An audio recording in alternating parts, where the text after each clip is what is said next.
Fundamental primitives, points, lines, polygons.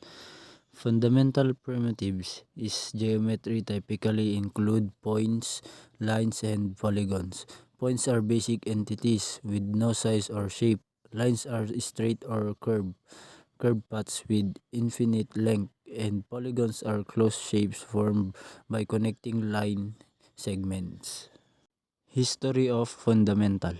The history of fundamental is complex and multifaceted, but it generally refers to movements within various religious traditions that advocate a return to fundamental or foundational beliefs.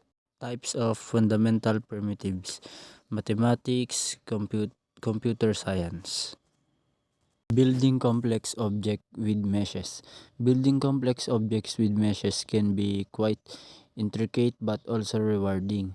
It involves creating or importing various mesh components, such as vertices, edge, and faces, and then assembling them together to form the desired shape. History of building complex object with meshes. Building complex with meshes has a rich history in computer graphics and 3D modeling.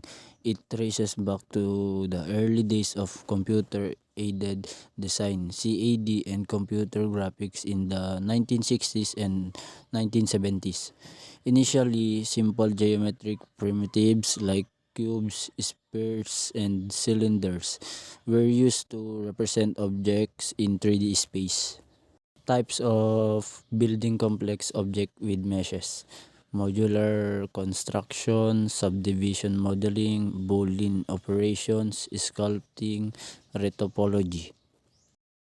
Introduction to parametric surfaces. Parametric surfaces are defined by parametric equations, which express each coordinate of a point on the surface as a function of two parameters, usually denoted as U and V. History of parametric surfaces. Parametric surfaces have a rich history dating back centuries.